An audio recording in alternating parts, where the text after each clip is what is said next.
Salut, c'est Dr Love. Bonjour à toutes et à tous mes enfants et bienvenue dans ce Ça veut dire quoi hashtag de Mandanade numéro 64, bientôt le 69. Comme d'habitude, je te la fais courte, je vous ai demandé à toutes et à tous sur Instagram de venir me raconter vos histoires, vos problèmes de cœur, vos questions. Moi je vais essayer d'y répondre ici en vidéo, tu vas voir toutes les questions, toutes les histoires sont numérotées, c'est pas pour rien, c'est pour te permettre de réagir. Que tu sois complètement d'accord avec moi, que t'aies juste envie de rajouter une nuance, si t'es pas d'accord avec moi, si t'as juste envie d'envoyer du soutien, si t'as envie de raconter ton histoire, n'hésite pas à réagir dans les commentaires. Précise le numéro de la question dont tu parles parce que sinon on comprendra rien. Et bien entendu, reste poli et bienveillant dans les commentaires, sinon ça gerte, c'est comme ça. Tout ceci étant dit, allons-y, commençons cette vidéo, j'ai toujours aussi hâte de savoir quelles sont vos histoires, c'est parti. Oulala, alors déjà, on va commencer dans le vif du sujet. On commence avec un Alphonse, une fois n'est pas coutume, ça fait du bien d'avoir un peu des Alphonses, n'hésitez pas les garçons à me raconter vos histoires. Et puis alors Alphonse, sa vie c'est amour, gloire et beauté. Putain, je te lis son histoire, elle est pépite. Salut là de c'est Alphonse. Yo Alphonse, je me trouve dans une histoire compliquée et c'est peu de le dire, tu vas voir. J'ai un ami qui est à fond sur moi et avec qui j'ai déjà eu des aventures mais pas de sentiments de mon côté. Cet ami, on va l'appeler Alfred parce que tu vas voir, il y a beaucoup de monde. Donc le copain Alfred. À côté de ça, j'ai une amie qui m'aime un petit peu plus que bien et avec qui j'ai aussi eu des aventures mais sans sentiments. C'était ce qu'on avait convenu. Donc cette amie, on va l'appeler Gertrude. Le problème c'est que les deux sont jaloux l'un de l'autre et qu'ils font partie de mon groupe d'amis avec qui on faisait des soirées tout le temps. Et oui, mais gros malin. Si tu sors avec deux personnes différentes, essaie de faire en sorte qu'elles ne se croisent pas naturellement, sinon c'est compliqué. En plus, nos relations respectives devaient rester secrètes. Entre parenthèses, j'aime bien avoir une vie privée. Et bien moi, entre parenthèses, mon cher Alphonse, j'aime pas trop les gens qui essaient d'avoir des relations secrètes parce que c'est toujours des gens qui ont des choses à cacher, du coup. Et là, ton petit micmac, on est d'accord que bon... ça plaît pas quoi. Mais ils ont tout découvert à cause de mon ancien meilleur ami, qu'on va appeler Gilbert, qui leur a tout raconté après qu'ils aient enquêté sur ma vie. Et oui mais attends, si Alfred et Gertrude ils ont eu besoin d'aller enquêter sur ta vie, c'est qu'ils avaient besoin d'avoir des réponses à leurs questions, c'est qu'ils se posaient des questions auxquelles tu ne répondais pas. Et il y a un moment en fait, avoir une vie privée, oui, mais si les gens se posent des questions, faut leur répondre, notamment si t'as des aventures avec eux et qui développent des sentiments pour toi. Enfin bon, on va en reparler. Gilbert, donc mon meilleur ami, a raconté à Alfred pour cette histoire avec Gertrude. Alfred s'est indigné et il a tout raconté à Gertrude qui n'était pas au courant. Je ne suis amoureux ni de l'un ni de l'autre, mais ils m'accusent de jouer avec leurs sentiments et de les prendre pour des clowns. Bah, je suis un peu d'accord avec eux, hein, on va reparler. Est-ce que je dois les laisser tomber tous les deux? Hashtag demandanade. Mais dis donc, t'as du culot, Alphonse. Tu t'envoies Alfred, tu t'envoies Gertrude, tu leur promets rien, mais bon, eux, ils développent des sentiments pour toi, et là, ils sont pas contents parce que bon, bah, ils se rendent compte qu'au final, tu faisais ton micmac sans rien dire à personne. En soi, y a pas de mal à courir plusieurs chevaux en même temps, comme je le dis souvent. Si t'as peur de t'attacher, si tu as peur que le déséquilibre soit trop grand, si t'as peur de perdre ton temps, n'hésite pas à draguer ou à flirter ou même à coucher avec plusieurs personnes différentes selon les soirs, tu vois, parce que bah si t'as envie, si ça te fait kiffer, pas de problème. En revanche, attention, Alphonse, quand tu couches avec Alfred, quand tu couches avec Gertrude, pas de problème. Mais l'idée, c'est quand même pas que Alfred et ou Gertrude pensent que quand tu couches avec eux, déjà, ils sont les seuls dans ta vie et qu'en plus, potentiellement, il est possible que tu développes des sentiments. Est-ce que t'as été clair avec eux ou pas? Parce que clairement, si tu leur as fait miroiter à l'un et à l'autre, chacun de leur côté, que peut-être un jour tu aurais des sentiments et que non, en ce moment, je ne vois que toi et de toute façon, j'aime pas trop mélanger les histoires, bon bah c'est ce qu'on appelle du mytho. Alors je sais pas si t'es allé jusqu'à leur dépeindre un tableau aussi idyllique de ta vie privée, tu vois, mais il y a un moment, s'ils ont eu besoin d'aller enquêter sur ta vie, c'est que ils se posaient des questions et que tu ne leur donnais pas les réponses. Et ok, t'as une vie privée, mais en fait, quand tu flirtes avec quelqu'un, quand il se passe quelque chose avec quelqu'un avec qui tu as des aventures, comme tu dis, bah de facto la personne s'attache et c'est normal qu'elle se pose des questions. Et je pense que tu dois quand même certaines réponses. Et d'ailleurs, quelque chose me dit que tu les as quand même pas mal menés en bateau, parce que si Alfred et Gertrude ont pété un câble en se rendant compte que tu les datais tous les deux, c'est que tu leur as bien fait miroiter des trucs, tu vois. C'est bien qu'ils espéraient quand même que tu t'attaches à l'un et à l'autre et qu'ils osaient espérer aussi qu'ils étaient les seuls dans ton lit. Donc franchement Alphonse, tu me dis ouais franchement Gilbert c'est un connard, il a tout balancé et tout. Ben non, enfin c'est un connard. Oui ok, il a pas respecté ton secret, tu vois. Il a pas assuré tes arrières, on est d'accord. En tant que meilleur ami, pas très cool. Ok, mais dans tous les cas, Gilbert il a quand même rendu service à Alfred et à Gertrude. Parce que Alfred et Gertrude, ils espéraient après toi. Ils développaient des sentiments pour toi. Moi je suis complètement d'accord avec leur point de vue, dans le sens où ils n'avaient pas conscience que tu tapais plusieurs personnes en même temps. Ils espéraient après toi. Ils se sont rendus compte que clairement ils espéraient être dans le vent, donc ils sont tombés de 10 étages et ils sont pas contents. Franchement, je les comprends. Donc là, je trouve que t'as vraiment du culot de dire bon bah est-ce que je dois arrêter de leur parler? Honnêtement, non Alphonse, non. Il faut pas arrêter de leur parler. Il me semble qu'ils serait de circonstance d'aller leur présenter des excuses en fait à Alfred et à Gertrude. Qu'est-ce que t'en penses? Tu les as menés par le bout du nez, ils s'en sont rendus compte. Bon bah voilà, l'arroseur arrosé, fais ton mea culpa, dis-leur écoutez, je suis désolée, c'était pas mon but de vous mener en bateau, parce que j'imagine que c'est vrai, j'ose espérer que c'est vrai, même si bon, tu fais tes petits micmacs, etc., t'es pas idiot, mais bon, j'ose espérer que c'était pas mal intentionné. Donc tu leur dis écoutez les gars, je suis désolée, voilà, effectivement, je me rends compte maintenant que c'était pas cool ce que je vous ai fait. En tout cas, mon but c'était pas de vous faire du mal, et c'était surtout pas que vous vous sentiez rouler dans la farine, donc voilà, je vous présente mes excuses, et je vous aime beaucoup tous les deux, et effectivement, je n'ai de sentiments ni pour l'un ni pour l'autre, mais j'aime passer du temps avec vous, et puis voilà. Je pense que tu devrais la jouer classe, comme ça, parce que eux, s'ils se sentent trahis, c'est qu'ils ont besoin d'explications, ils ont besoin d'excuses. Donc donne-leur ce dont ils ont besoin, et après, derrière, bah tu verras si tu continues de les fréquenter ou pas, mais dans tous les cas, la morale de cette histoire, Alphonsin, c'est sois honnête avec les gens avec qui tu sors. Sois honnête avec les gens avec qui tu as des histoires, en fait, tout simplement. Si tu couches avec quelqu'un et que t'as personne d'autre à côté, bon bah dis-lui, bon bah en ce moment je vois que toi. Mais si tu couches avec quelqu'un et que demain tu vas coucher avec quelqu'un d'autre et qu'après-demain tu vas encore coucher avec quelqu'un d'autre, sois clair. Explique que t'es là pour avoir du fun, pour avoir du cul, pour s'éclater, pour se découvrir, pour vivre des choses, mais clairement que tu n'es pas prêt à t'engager, que tu n'as pas envie de t'engager et que c'est pas dans tes plans. Il faut simplement être honnête avec les gens que tu dates, tout simplement. Parce que si t'avais été plus honnête avec Alfred et si t'avais été plus honnête avec Gertrude, bah ils seraient pas allés faire leur enquête, déjà. Parce qu'ils auraient déjà eu les réponses à leurs questions. Donc Gilbert, il aurait pas eu l'air de te trahir, même si je pense que c'était pas son but, tu vois, je pense pas qu'il ait voulu être méchant avec toi non plus. Morale de cette histoire, Alphonse, sois plus clair avec les gens que tu dates, tu n'auras plus ce genre de problème.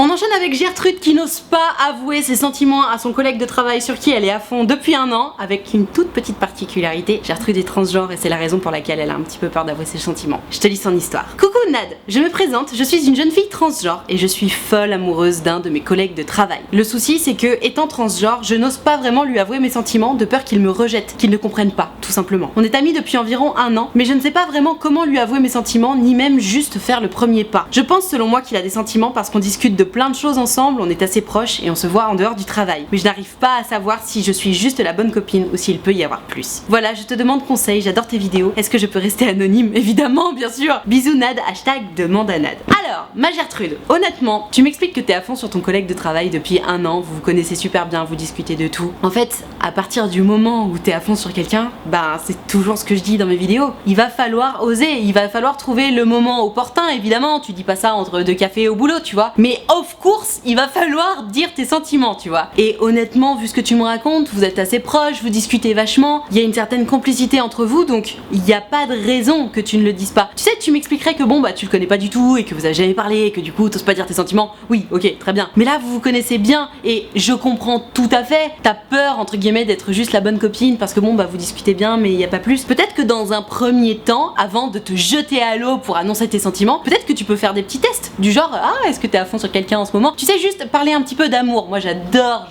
ce petit test. Tu ramènes la conversation sur des histoires d'amour et tu prends la température en fait, tout simplement. Parce que juste demander à quelqu'un genre bon alors t'en es où en ce moment dans ta vie amoureuse, t'as quelqu'un, est-ce que tu penses à quelqu'un ou quoi que ce soit, ça te permet d'avoir la température parce que déjà tu sais si la personne est célibataire ou non, mais bon vous vous connaissez depuis un an donc j'ose imaginer que tu sais qu'il est célibataire parce que sinon tu serais passé à autre chose, j'ose espérer. Et donc comme il est célibataire, tu peux lui demander bon bah alors est-ce que t'as quelqu'un en tête en ce moment, comment ça se passe et tout, et puis potentiellement il va te poser la question en retour et puis toi tu peux lui répondre quelque chose du style ouais bah moi je pense à quelqu'un en ce moment ouais mais c'est top secret, et puis t'es lu de la question en mode non je veux pas en parler avec toi, et puis tu vois s'il cherche à gratter ou pas. S'il cherche à gratter c'est qu'il a envie de savoir, et s'il a envie de savoir c'est qu'il est intéressé d'une manière ou d'une autre. Moi ce qui me dérange dans ton message c'est que tu me dis étant transgenre je n'ose pas vraiment lui avouer mes sentiments de peur qu'il me rejette ou qu'il ne comprenne pas tout simplement. Mais que tu sois transgenre ou pas, que tu sois homosexuel, hétérosexuel, bisexuel ou tous les types de sexualité qui existent, t'es quand même avant tout un être humain, et à partir du moment où t'es un être humain, il est absolument normal que tu ressentes des sentiments amoureux, tu vois. Et quel que soit ton parcours avec ton identité, ta sexualité et tout ce qui va avec, à quel moment qui que ce soit peut te rejeter parce que tu témoignes tes sentiments. Si tu vas voir quelqu'un en lui disant bah écoute voilà j'ai un crush sur toi, tu me plais, j'aime qui tu es, j'aime ta personnalité, j'aime ta façon de penser, à quel moment un être humain équilibré peut t'envoyer bouler? En principe ça n'arrive pas, d'où l'intérêt évidemment de faire attention, de se rendre compte si la personne en face est équilibrée ou pas. Mais bon, ce mec tu le connais depuis un an, donc j'ose imaginer que c'est une personne un minimum ouverte d'esprit. Donc évidemment ma Gertrude, comme dans toute histoire d'amour naissante, je te promets pas qu'il va te dire bah ouais je suis à fond sur toi. Évidemment, on est d'accord. Mais déjà, bien sûr qu'il y a une chance qu'ils soient intéressés par toi, sinon ils discuteraient pas autant avec toi. Et puis surtout, tant que t'iras pas te jeter à l'eau, ben tu le sauras jamais en fait. Je comprends ton appréhension, notamment dans la société actuelle. Être transgenre, on va pas se mentir. Bon, moi je le vis pas bien entendu, mais on va pas se mentir. Je pense que c'est pas un quotidien facile. Il reste encore des personnes qui ne sont pas ouvertes d'esprit, qui ne captent pas en fait que chacun fait ce qu'il veut de son corps et que parfois en fait c'est même pas un choix, ça s'impose à soi-même. Enfin bref, c'est pas le débat. Je comprends tes peurs, je comprends tout à fait que ce soit pas évident pour toi. Mais ce qui est sûr c'est que au plus tu vas essayer de penser normalement, dans le sens où bon bah voilà, oui ok je suis transgenre, bah c'est comme ça, qu'est-ce que tu veux que je te dise, plus ça va être normal aux yeux des autres. Et bon ça après c'est une question de société, faire évoluer les mentalités etc. Dans tous les cas tu ne peux pas t'empêcher de vivre parce que t'as peur que les gens autour de toi manquent d'ouverture d'esprit. Encore une fois, cette personne là tu la connais depuis un an, donc j'ose espérer que cette personne là est un minimum ouverte d'esprit sur le sujet. Et à partir de là, bien sûr que tu peux lui dire tes sentiments. Si c'est quelqu'un que tu apprécies, avec qui tu as eu l'occasion de discuter vraiment, ouvre-lui ton cœur, jette-toi à l'eau. Et ça, transgenre ou pas, hétéro, homo, bisexuel, quelle que soit ta sexualité, ça fait toujours peur, ça fait toujours palpitant. Ça fait le palpitant parce que on est tous des êtres humains et le moment d'assumer ses sentiments devant quelqu'un, c'est toujours un putain de moment hyper bizarre parce que t'as peur et en même temps c'est tellement kiffant et tu vibres à fond. Enfin bref, ma Gertrude, tout ce qui te manque là, maintenant tout de suite, c'est un petit peu de courage et un petit peu de confiance en toi. Arrête de t'excuser d'exister. T'es transgenre, point. C'est ton problème, c'est pas celui des autres. Si ça dérange des personnes,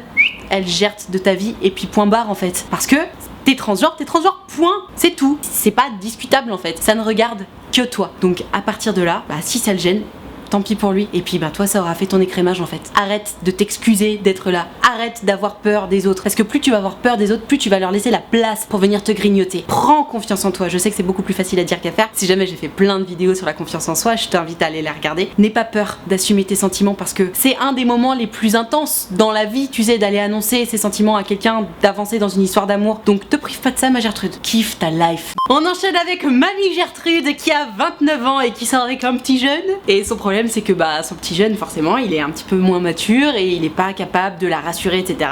Ça commence à lui casser les rouleaux comme dirait l'autre. Je te lis son histoire. Hello Nad, je suis tes vidéos depuis un moment et c'est un régal, merci beaucoup. Je t'envoie ce message même si je suis team mamie, entre parenthèses j'ai 29 ans, mamie Nad toi-même tu sais, parce que je me pose beaucoup de questions. Je suis avec mon chéri depuis un petit peu plus d'un an, je l'aime très fort, il m'aime très fort, mais il est super immature au niveau sentimental. Entre parenthèses il a 3 ans de moins que moi. Ah donc ça lui donne 26 ans. Je veux pas faire de généralité mais ça m'étonne pas. Il a peur de s'engager, il a peur de se projeter, il fuit les conflits, il ne me rassure pas, il est agacé quand je suis triste. Oh putain moi je suis désolée, j'aurais pas pu. Entre parenthèses, ce qui arrive très souvent parce que je suis hypersensible, hypersensibilité, je suis un bisounours, help, j'ai fait une vidéo là-dessus si jamais t'as envie d'aller la voir. Il a peur de devenir adulte en général, mais moi, je sais ce que je veux. J'ai pas peur de me projeter et j'aimerais quelqu'un qui en soit au même stade. Merci pour tes vidéos, gros bisous, hashtag demande à Nad. Ok, donc ma Gertrude, si je puis me permettre de résumer ton histoire, tu as 29 ans, donc tu es une femme mature maintenant, tu sors avec un petit jeune de 26, ok bon vous avez que 3 ans d'écart mais manifestement son manque de maturité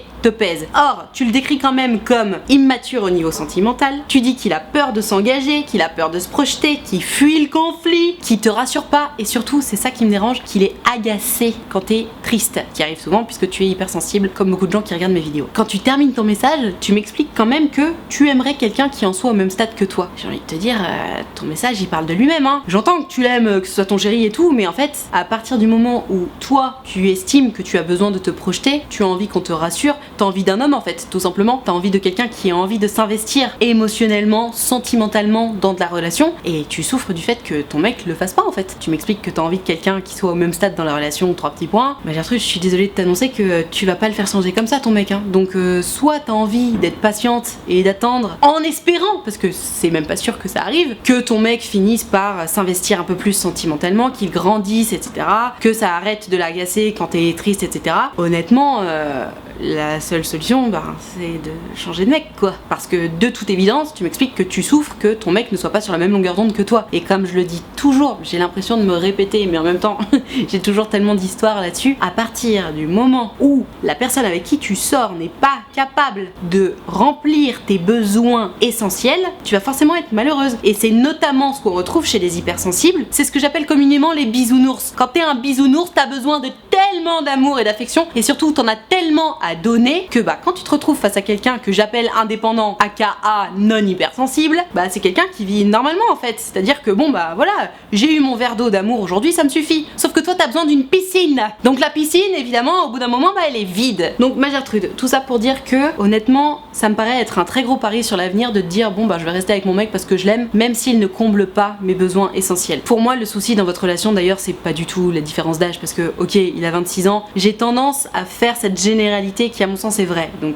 je l'assume. Il me semble que les mecs avant 30 ans c'est très difficile d'en trouver qui ont vraiment envie de se poser, de s'investir émotionnellement et sentimentalement dans une relation. C'est le constat que j'ai pu faire dans ma jeunesse, c'est le constat que je continue de faire au travers de toutes vos histoires. Les mecs honnêtement avant 30 ans, difficile d'en trouver qui ont envie de se poser. Donc au-delà de votre différence d'âge qui n'est que de 3 ans, ce qui n'est absolument rien, encore moins entre 26 et 29 ans, l'écart d'âge c'est censé être un problème au niveau de la maturité. Alors tu me parles de maturité sentimentale mais bon, t'as compris quoi, bon c'est un homme, c'est juste qu'il a pas envie de s'investir, c'est ce que tu me dis, il fuit le conflit, il a peur de s'engager. Bon toi tu m'expliques que t'es une femme de 29 ans, que t'as envie de t'installer, de te projeter etc. Lui il a pas envie de se projeter et il fuit le conflit, il a pas envie de bâtir quelque chose en fait, il a envie de passer du bon temps avec toi, il a envie d'être exclusif avec toi, ok pas de souci, mais il a pas envie de construire quelque chose, d'après ce que tu me racontes. Non seulement il a pas envie de le construire, mais en plus il a pas envie de répondre à tous tes besoins parce que c'est pas son problème, parce qu'il y a quelque chose d'un petit peu égoïste dans son comportement. Mais honnêtement, ça ne me surprend pas parce que quand t'as pas envie de construire quelque chose avec la personne, bah tu t'en fous un peu de ces états d'âme quoi, genre ouais t'es triste, t'es encore triste, oh là là putain tu me fais chier avec ton hypersensibilité, j'ai d'autres choses à faire, je vais aller voir mes copains. Ça m'étonne pas parce que bah il a pas envie de s'investir. Donc ma Gertrude, si t'as envie d'avoir quelqu'un qui a envie de s'investir, en fait c'est un des premiers trucs qu'il faut demander à la personne. Est-ce que t'as envie de trouver quelque chose, une histoire dans laquelle tu vas t'épanouir et dans laquelle tu vas construire vraiment quelque chose? Parce que là, pour moi, t'es avec Alphonse, vous êtes amoureux, trop cool, vous passez du bon temps ensemble, mais il me semble que c'est tout ce que vous faites. Vous ne faites que passer du bon temps ensemble et quelque chose me dit que bon bah vous vous projetez pas ensemble. Enfin d'ailleurs c'est ce que tu me dis, il ne se projette pas avec toi, donc je ne peux qu'imaginer que c'est compliqué pour toi de te projeter avec lui. En conclusion de tout ça, ma Gertrude, honnêtement, comment je pourrais t'aider? Vis ta relation à fond avec Alphonse, mais ouvre les yeux, sois honnête avec toi-même. Il ne me semble pas que ce soit l'homme de ta vie. Les chances pour que ce soit l'homme de ta vie me paraissent très minces en fait, surtout si t'as envie de bâtir quelque chose sur du concret, etc. Honnêtement, moi je sais que ça a toujours été mon critère numéro 1 en tant que grande hypersensible que je suis, gros bisounours. Si tu n'es pas capable de combler mes besoins émotionnels, tu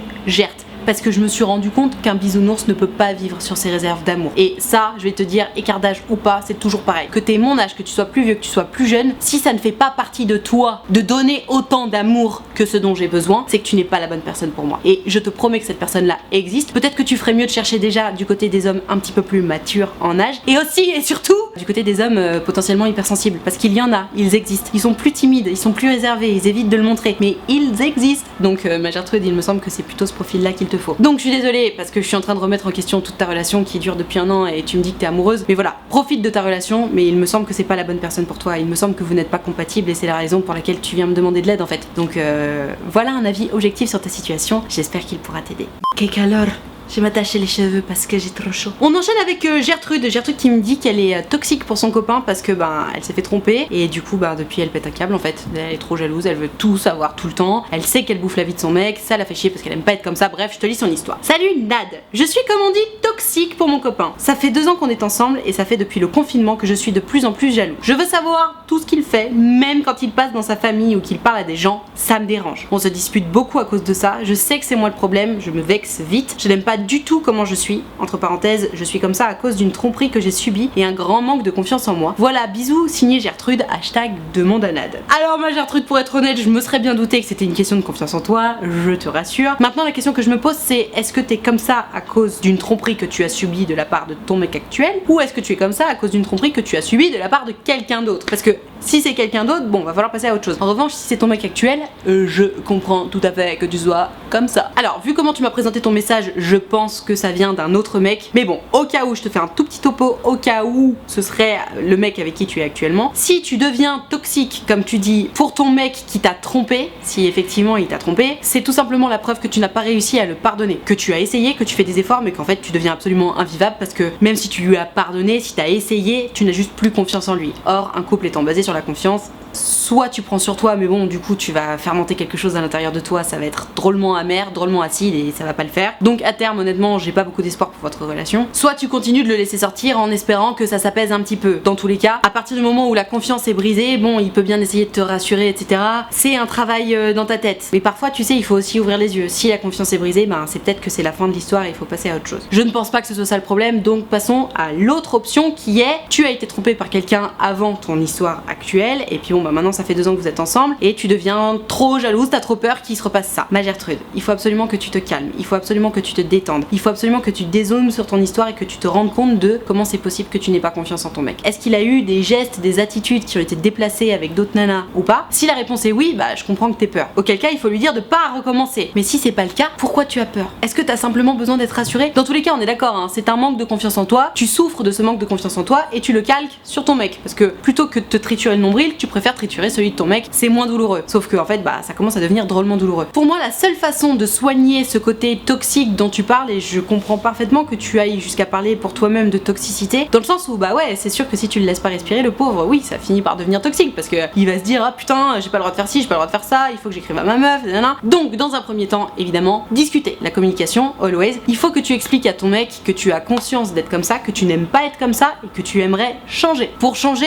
alors attention, je le dis toujours, on ne change pas les gens. En revanche, on peut évoluer vers une meilleure version de soi-même. Donc pour évoluer vers une meilleure version de toi, notamment sur ce point-là, tu vas avoir besoin de l'aide de ton mec. Tu vas avoir besoin de son soutien. Par exemple, tu peux lui promettre que bon bah tu vas essayer de lui envoyer qu'un seul message et de pas trop t'inquiéter quand il va pas te répondre dans la minute. Donc lui évidemment va être trop content de cette proposition. Parallèlement, il faut qu'il te rassure et si pour toi te rassurer c'est envoyer un message toutes les heures, peut-être que tu peux proposer un compromis en lui disant bon bah voilà, je sais que t'as pas envie et que c'est pas possible que tu m'envoies un message toutes les heures, donc est-ce que tu peux, dès que tu y penses, m'envoyer un petit message, essayer de me montrer que tu es là avec moi par la pensée, de temps en temps, peut-être toutes les 3 ou 4 heures, dans un premier temps et puis après diminuer tout ça. En fait, tout simplement placer des checkpoints dans la journée comme des rendez-vous qui te rassureraient pour que toi, à un moment où tu vas commencer à avoir une crise en mode qu'est-ce qu'il fait, il est où, il fait quoi, avec qui et pourquoi, tu puisses te dire ok, non, tranquille, on a un petit checkpoint entre nous dans 1 heure, je vais me calmer, je vais me détendre, je vais attendre 1 heure et je vais attendre ce moment-là pour lui parler et pour lui dire putain je suis trop mal et tout et il va me rassurer. En fait, tu vas avoir évidemment besoin que ton mec te rassure, qu'il soit disponible pour te rassurer, qu'il ait envie de le faire. Parce que s'il a pas envie de le faire, honnêtement, vous pouvez déjà mettre votre relation à la poubelle. Si tu as ce problème-là, ça peut devenir pathologique, hein, vraiment, c'est envahissant. Et je sais ce que c'est, hein, la jalousie, les trucs comme ça où tu te dis ah putain il est où, avec qui et pourquoi, c'est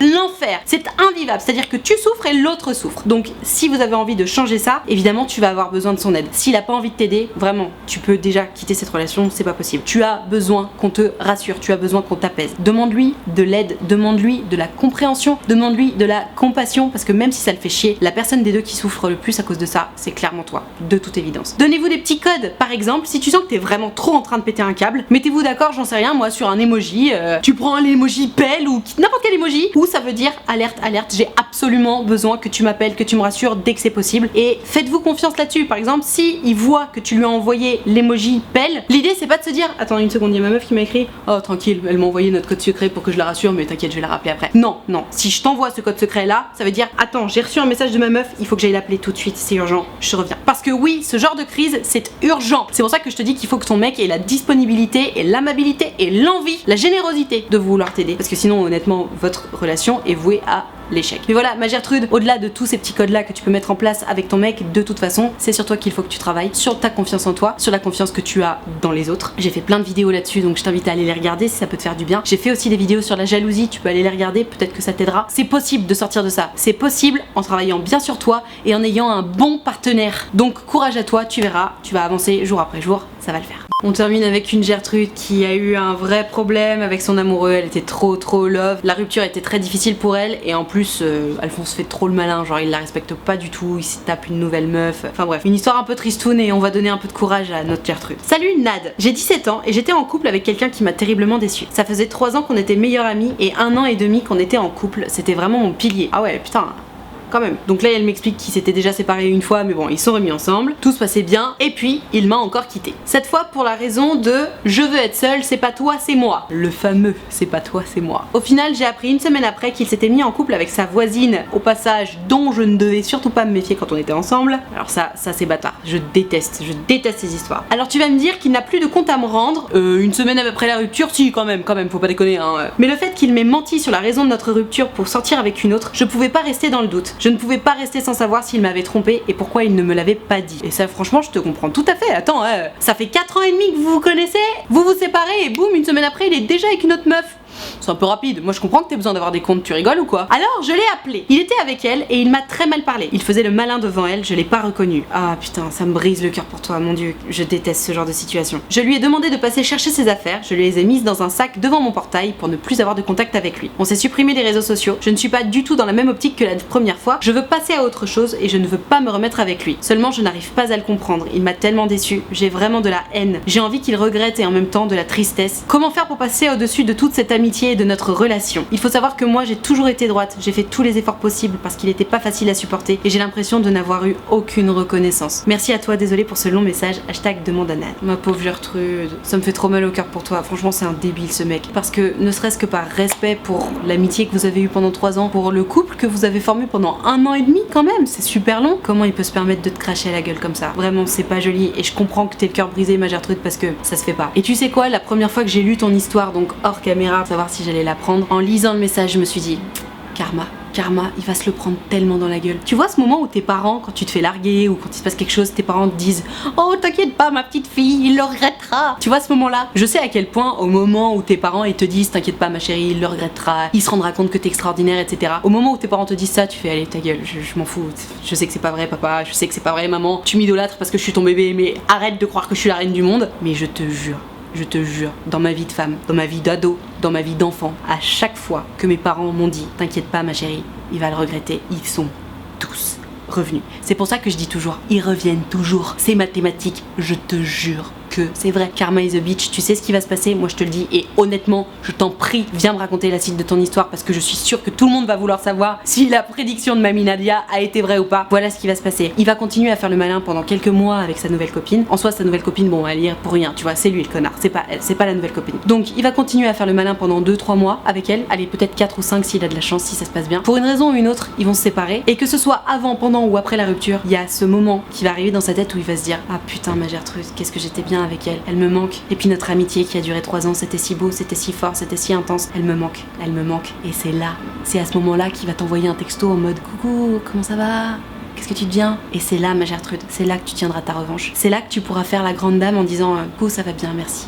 Au revoir. Ou répondre ce que tu veux d'ailleurs, hein. Tu pourras même ne pas lui répondre du tout si c'est ce que t'as envie de faire parce que la parole est d'argent, mais le silence est d'or. Tu pourras faire tout ce que tu veux ma Gertrude, mais je te promets que ce moment va arriver. Et si c'est pas vrai, si ce moment n'arrive pas, je ne m'appelle plus Nadia. Je vais t'envoyer un petit message sur Insta pour te dire que j'ai pris ton histoire, je vais suivre ça de près. Ma Gertrude, vraiment, rends-toi compte que non, tu mérites pas ça, évidemment. Karma is a bitch, donc t'inquiète pas, ça va se retourner contre lui. Et toi, toujours pareil, essaie de penser à autre chose, sors avec tes copines, rencontre de nouvelles personnes. Mais clairement, cet abruti qui t'a manqué de respect ne mérite pas que tu pleures autant pour lui. Donc, je t'en prie, essaie de passer à autre chose. En tout cas, t'as tout mon soutien et je t'envoie beaucoup d'amour. Courage. Voilà, je vais m'arrêter là pour ce ça veut dire quoi, #demande à Nan numéro 64. J'espère que tu as passé un bon moment en ma compagnie et en la compagnie de tous ces Alphonse et de toutes ces Gertrudes. En tout cas, moi j'ai trop kiffé. Si toi aussi t'as kiffé, pose-moi le pouce bleu s'il te plaît, c'est hyper important pour moi. Ça me permet de savoir que tu as kiffé. Et puis ça récompense mon travail, donc double emploi. Tu peux t'abonner à cette chaîne YouTube si tu ne veux louper aucune des prochaines vidéos. Et surtout, faut cliquer sur la cloche, comme ça t'auras une notification. Et ça, c'est le feu. Si comme toutes les Gertrudes et tous les Alphonse de cette vidéo, tu as envie de venir me raconter ton histoire, si t'as envie de me poser des questions, c'est sur Instagram que ça se passe. Donc, tu n'as qu'à venir me suivre, évidemment. Et surtout, il faut que tu regardes mes stories parce que c'est dans mes stories que je précise quelle vidéo je suis en train de préparer. Et je t'attends dès à présent sur Instagram. Et alors, si jamais t'as envie de me poser des questions, si t'as envie de me raconter ton histoire, mais que ça reste juste entre toi et moi, si t'as envie qu'on puisse discuter en direct live, c'est possible. J'ai créé un site internet qui s'appelle utilefutile.fr. Si jamais le lien est dans la barre de description, tu peux cliquer dessus et aller checker un petit peu tout ça. Et donc, sur ce site, tu peux prendre rendez-vous avec moi soit de 20 minutes, soit de 45 minutes, selon si ton histoire est longue ou pas, selon si t'as beaucoup de questions à poser, selon si t'as beaucoup besoin d'en parler aussi ou pas. Ça peut arriver. Parfois, on a juste besoin d'en parler. Et tu peux choisir choisir de discuter avec moi soit à l'écrit, soit au téléphone, soit en visio. Donc là vraiment tu prends ce qui te met le plus à l'aise. Moi évidemment je préfère le téléphone et la visio parce que bah c'est plus interactif, c'est plus direct, ça va plus vite. Mais si t'es trop timide et que t'oses pas trop pour la première fois ou quoi que ce soit, tu peux tout à fait prendre rendez-vous à l'écrit, c'est pas un problème. En tout cas, si t'as envie de prendre rendez-vous et que t'oses pas ou quoi que ce soit, premièrement tu ne me déranges pas. Deuxièmement, évidemment ton histoire m'intéresse. Je fais des vidéos toute la journée d'histoire d'amour, donc évidemment que ça m'intéresse. Et troisièmement, au cas où tu l'aurais pas remarqué, je suis bien sûr très bienveillante et les échanges se passent toujours bien. C'est toujours très intéressant, donc surtout n'hésite pas. Le lien est dans la barre de description, utilefutile.fr. Je te rappelle également que l'option de souscription payante à ma chaîne YouTube est activée. Ce sont les abonnés de diamant. Tu dois les voir un petit peu partout dans le chat et dans les commentaires. Ils ont un diamant à côté de leur pseudo. Les abonnés de diamant, tout simplement, ils sont là pour me soutenir. C'est la raison pour laquelle il y a une cotisation de 5 € par mois pour me soutenir. D'ailleurs, tu peux mettre une cotisation plus élevée si tu le veux et que tu le peux. Pas de problème, fais-toi plaisir. Et moi, pour remercier tous mes abonnés de diamant de ce soutien et de cet amour, parce que Dieu sait qu'ils m'en donnent de l'amour, j'ai créé un groupe Facebook dans lequel on discute tous ensemble et il y a une très bonne ambiance, vraiment. Je leur fais des live Facebook exclusifs rien que pour eux 3 fois par semaine. Et ils sont trop choux, ils sont trop chouettes. Donc si t'as envie de venir les rejoindre, vraiment, n'hésite pas. Ils sont hyper accueillants. Ça, c'est une certitude. Le lien est dans la barre de description. Tout ceci étant dit, merci infiniment d'avoir suivi cette vidéo en entier. Et moi, en attendant la prochaine vidéo, je te fais des